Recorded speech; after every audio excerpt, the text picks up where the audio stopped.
90% we'll call it of the guys that come here and retire or work part-time or whatever live in this other reality, which is greatly to their detriment, in my opinion.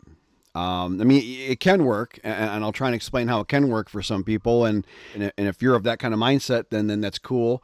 But if you're of my kind of mindset, like me and my friends, then that really isn't going to work for you at all. And in fact, it's typically disastrous. Almost always is, honestly. How the heck do I say this? Let me just start off with, let's start at the beginning.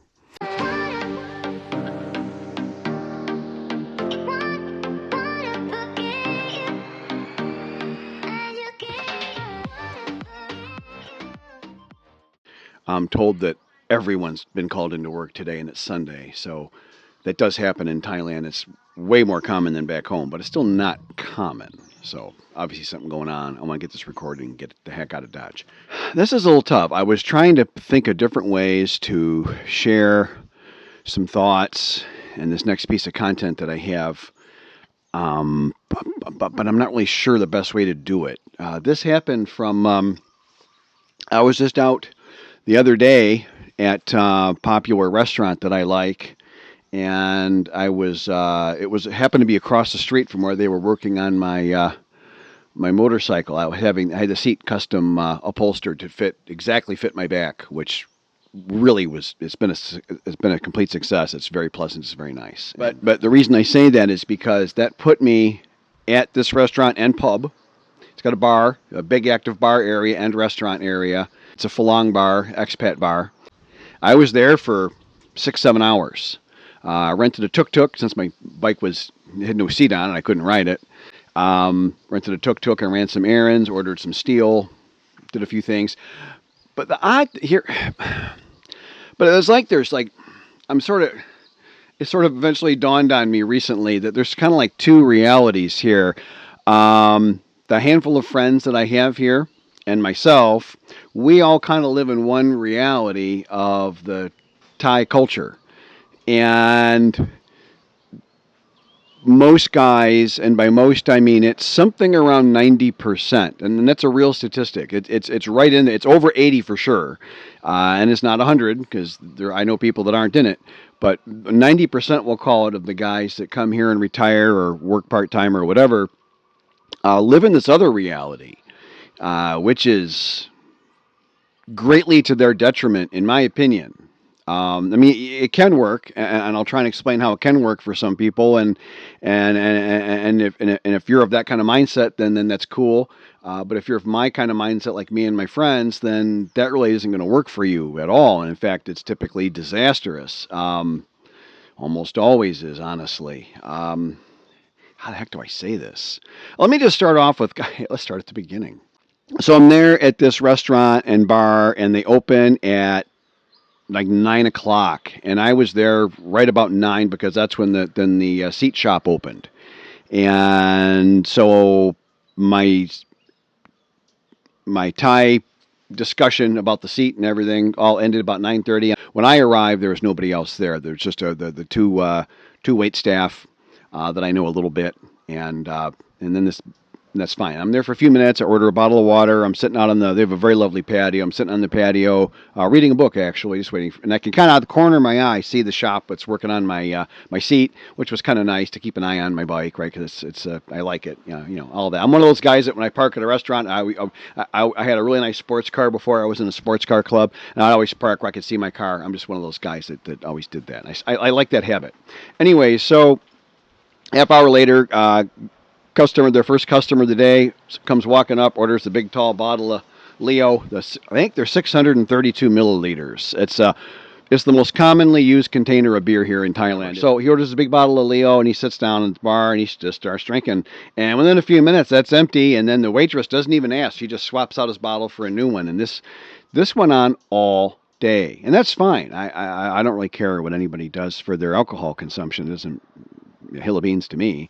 I don't think that's healthy. And I did end up talking to the guy a little bit, but then it was pretty easy to get dragged into a conversation that wasn't all that pleasant. Nothing hostile, just boring and uninteresting to my mind. So I kind of disengaged and went back to reading my book. The point is, throughout the day, there was this conversation on and off, and I could hear other expats begin to arrive. 10 by 9:30, 10:30, by 11, the place was pretty busy. But I kind of ended up feeling kind of sorry for the one guy, and I want to kind of share why, if I can do that respectfully. And nothing against any person, um, uh, but there's this one fellow in particular that kind of, to me, sort of was like the poster boy for how things can go for he was kind of like the average expat here. It's like there was a presence of a movie, Idiocracy, and the premise of the movie was the military chose the one most average, statistically average man in the entire military, and they did these experiments on him. It's a kind of a comedy, and it's also sort of funny because it's true. And then this guy's kind of the same thing. He was like the statistically average guy that comes here, and that isn't really it doesn't help you here. Like, in your career, whatever you did for a living, if you were, a tradesman or some kind of skilled worker, or you went your own path as a small or medium or large company entrepreneur, or you were a degreed professional like a doctor or lawyer, so whatever it was, you put a certain amount of effort in and you got a certain amount out of it. And then when you're retired, I think there's a huge temptation for guys, and back home maybe it's true. Although I doubt it, but it's probably less untrue. If you stay back in your home country, you can just kind of rest on your laurels and cruise. But I think, like everything, the more you push, the more you're going to get out of it. And if you're going to retire overseas, man, resting on your laurels is really not a good idea. Maybe there's something I could say. And so if you come here and, you just cannot groom to a Western standard, or like even like a low, like some guys I see here, I'll just say broadly speaking, like will have like a week and a half, 2 weeks of like heavy stubble. Pardon me, I just hit the table with my hand. They'll have like several weeks of stubble. It's not really, and it's not organized or shaved into any kind of a beard or facial hair pattern, which you can do here. Facial hair is not a thing Thai women like. They don't like it. If you groom it into something, then it's at least understandable. And you can rock it. If you rock the goatee or a Van Dyke or sideburns, but you rock it, and here you're supposed to really not have gray hair or white hair at all, but if you rock it, like I'll tell you, the owner of the store where I bought my motorcycle, he has gray hair and facial hair, and that guy looks cool. I mean, he's also probably super, super rich, which probably helps in how people assess him. And I asked Fawn, and what does she think of it? And she goes, no, he looks good. She goes, Tay, which is cool. So you can do it, but it's got to be some kind of organized, like, thought put into your appearance. Like, I'm always saying appearances count more here. And that's like the first thing you should be thinking of, possibly. So how your actual appearance looks, and then the appearance of what you're doing. It's a twofold thing, okay? But I get it's hard to control your weight. I was 50 pounds overweight almost my entire life, and I got control of it because, as John Candy famously once said in the movie Stripes, I was swallowing a lot of aggression along with a lot of pizza. And it's the old saying of, it's not what you're eating, it's what's eating you. I've slayed all those dragons. I've exorcised all those demons. And I suggest you get there, however you got to get there. But back to this guy, is like the poster boy, and not picking on him, just as one, we're never going to name the poor fellow. I had no idea who he was. And two, I'm just more speaking to him as like the poster boy as an example. Okay, got nothing against anybody. I'll make that super clear. But I mean, he had the crazy stubble, long hair but no pattern, almost like you're deliberately trying to look as bad as possible. And he's probably 80 pounds, 90 pounds overweight, I don't know, something like that. He's got a really young, pretty Thai wife.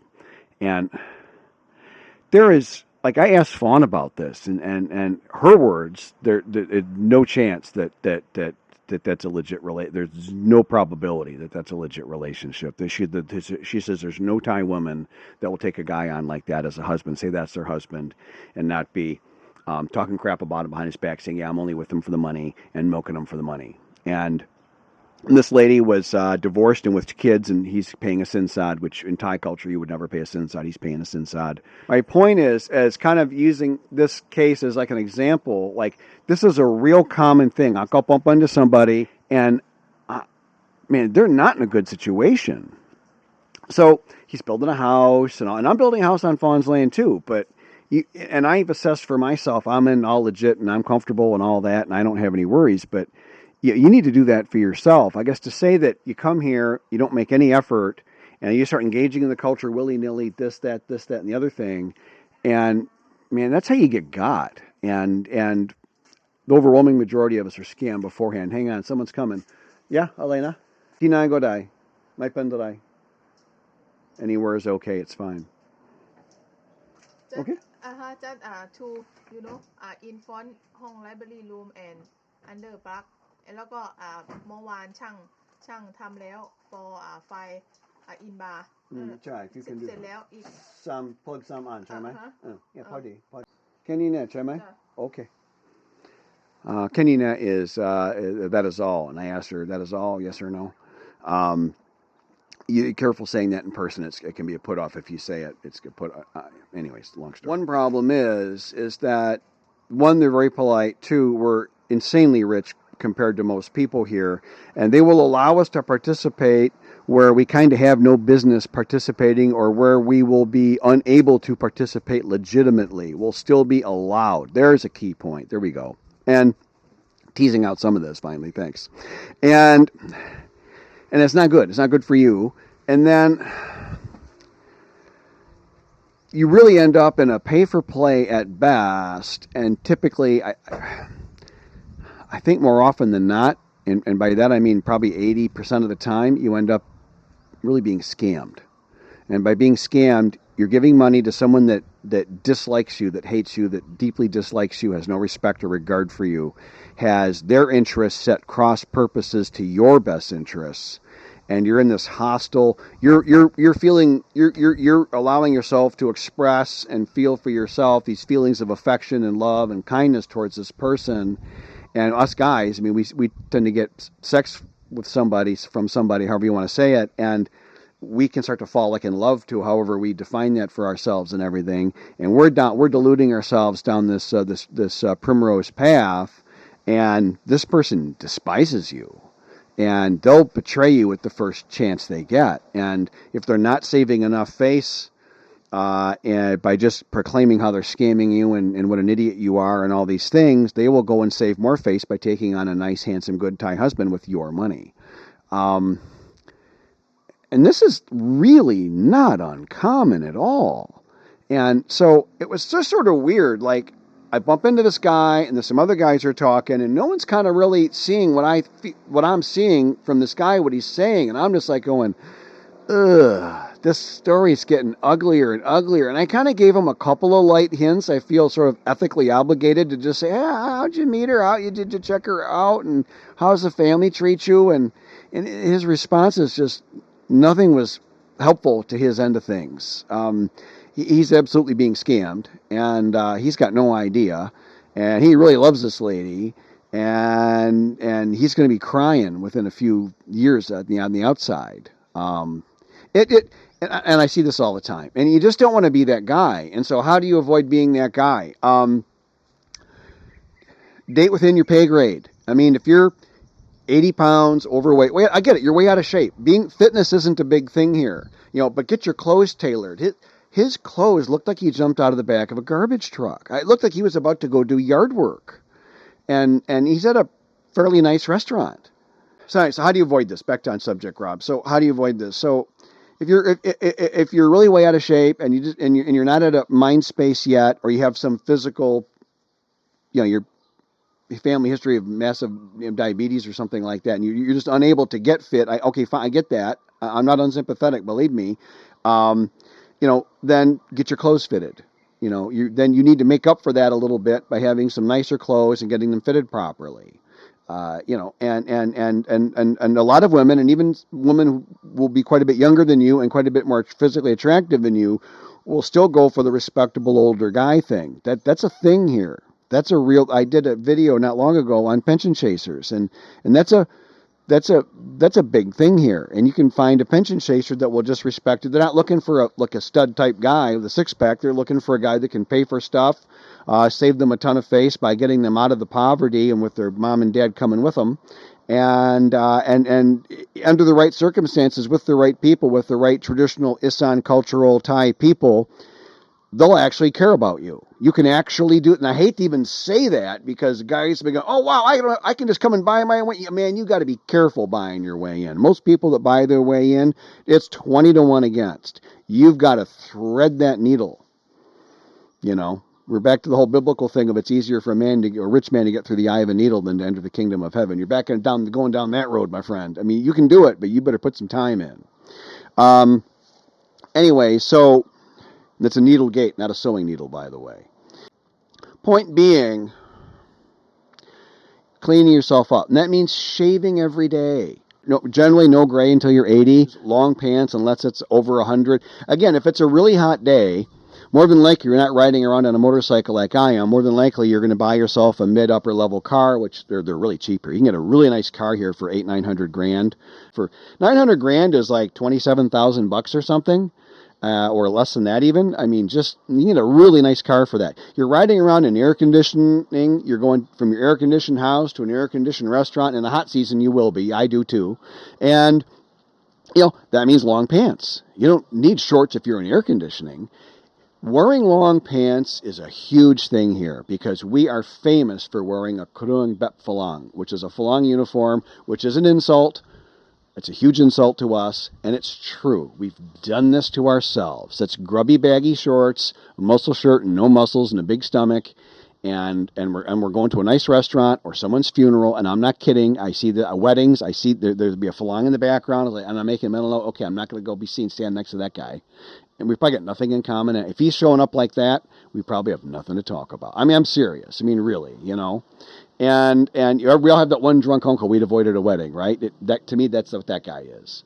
So, wearing a falang, don't wear a falang uniform. Don't do that. So wear that's a stereotype for us. And so if you avoid that stereotype of us, wearing a falang uniform, you begin to walk down the path of starting to differentiate yourself from all the other guys that came before you and made a bad reputation for us. Because we have, unfortunately, kind of a bad reputation here. I hate to say that, but that's just true.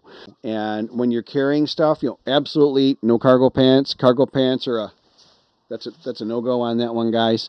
And no pockets stuffed full of crap. Like the big lumpy pockets full of which I'm one of those guys. I'll stuff my pockets with my wallet, my Apple AirPods, and my big phone, and maybe a couple of things, maybe a charger, and crap. It looks like I'm smuggling something, getting ready to leave the country. I'm smuggling a turtle in there or something. So, you get a bag, some kind of man bag.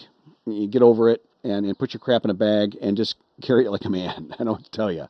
Or have your lady typically will carry all your stuff for you. Once you're engaged or have a steady girlfriend, she'll carry all your stuff for you. And it's really convenient and it's nice. And I like it. It keeps the weight off the old back. So it's great. Learn to do a Y. Learn to do it properly. Not like this if you're meeting the Dalai Lama, okay? You're just a casual Y down at the chin. Okay, and learn when you're supposed to and not supposed to. Don't run on whining every idiot you pass because you really it's just terrible. It's just terrible. Anyways, all these things, then now your lady is saving face being seen with you. You can date people that they realize they can save face by dealing with you on an equitable basis. Because I guarantee you, and I say this all the time, and there's an inescapable truth here. Every woman you date is and will be, and forever shall be, saving face every day they're out with you. How they do that is entirely up to how you engage and what you allow them to do. And if you go and F it up left, right, and center, you're just going to get the scammers, the hookers, and the pay-for-play people and all that stuff. And now, if you don't want to engage in the culture, you don't want to bother about all this stuff, you just want someone to take care of whatever needs you feel you have that a woman can take care for you, that's great. You go to a local massage parlor, pick the prettiest lady you can, and you just don't worry about it. And guys do that, and that's fine. I don't care what anybody else decides to do. What I try to help on this channel is guys that think they're in a real relationship or trying to get in a real relationship and they end up not. That's what this video and 90% of my content is about. And again, I'm out here in the Isan region in the rice fields of the city of Kolat. I'll put it on the screen as always. But this is true pretty much everywhere in Thailand, and a lot of the stuff is true around the whole world if you think about it. But yeah, it was just a crazy afternoon all day with this guy, listening to him talk and other guys talk and all chiming in and telling their stories to each other and stuff. And I was just kind of cringing a little bit, feeling bad that some people were just headed to the wood chipper and had no idea. But there's only so much you can do. Everybody's an adult. But for me, this is working out great. I've got Fawn and her parents watching my back every day, saving me every buck they can out of my stuff, building the house, watching my motorcycle for me. It's nice having that help. Now, am I a total member of the family exactly the same as Fawn? No, and I wasn't back with when I was married back in the States. The second my ex-wife announced our divorce, I never had one phone call from anybody, and no one would look at me. They do the shun thing, like if you bump into them, they just turn their head like I've and I got that after 30 years. So you're never really part of. If you're not blood, you're not blood. Good luck someone else trying to get between me and my son. Same thing. You're not us. I don't get my feelings hurt about that, and you shouldn't either. But you should. But there is that sort of level of where you're at least it's walking and quacking, and there is real care, and that I do have. Anyway, so that's it. That's all I got to say. I got through it. I think I'll probably have to edit the heck out of this thing, but I'll do my best. Thank you. Camera around here, just another beautiful day. Winter in Thailand, you gotta love it. Look at this. I'll be riding my motorcycle today. Tonight I'm going to one of my favorite outdoor restaurants, OND with Fawn. Kind of like to go by motorcycle, but I think we got some errands to run. I want to buy some stone facing for my columns and for my stone fireplace area. In the end, I'll show you what I did, of course. I think it's a nice, simple work. Keeping it easy. I just want it easy. But look at this facility. It's so pretty. And there's the big director's office there. There's the Ban Lek, the little house where I do my stuff. Oh, you can see my black bag. I zoom in? I can. Let me see. See? I have a little black bag. Harrods, the casino in Vegas. I'm not a gambler at all, but some of the Vegas stuff I find entertaining. I don't know why. It's not my thing, but anyhow. And then there's some of the rest of it. Oh, hey, look at this. There's somebody's motorcycle. Here, this side of the bike always looks better anyways when you have the exhaust side, because the exhaust, these things look so badass. Actually, this was just a temporary exhaust I had thrown on, but they got it free from the dealer. It was a great deal, right? But I'll probably go with something else down the road. But this is so nice. I'm just going to keep it for a while. But you can see the seat a little bit. Look at that custom seat they did. Just, and I'm going to stuff piled on it, but just beautiful. What a day. It's like 9:30 in the morning or something on Sunday. Fawn's work, they got a big all-day thing on Sunday, which is rare for the new director. So there's obviously something important going on. I don't know. It wasn't any of my business. I gave Fawn a nice ride on my motorcycle, which I'll show you in a sec. And they gave me this free backpack. They gave me a ton of free. I mean, normally back in the States, the Harley-Davidson dealers are known to be kind of hostile to their customers. Sort of like, that's only a slight exaggeration. It's kind of weird. Anyways, give me this bag, and I got like almost 200,000 baht in discounts. That's 6,000 US. So worked out pretty good. Worked out really good for me. But this was literally the motorcycle that hurt my back the least, so I went with that one. Here's the bike. It's really pretty, and it's very comfortable. Just had the seat custom done, so it's more comfortable.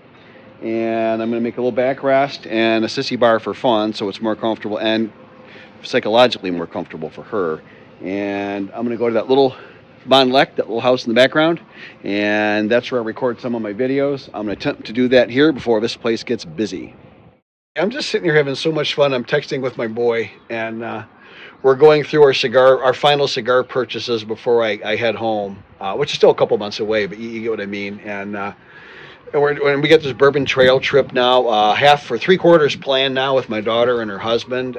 What a dream this is all going to be. This 2025 has really so far really been my year. And we're just getting started, but everything is just really coming together. And again, I live really cheap, and working out and living in Thailand are really, really cheap things to do. And I eat very little, so I don't spend much money on food either, or energy or anything.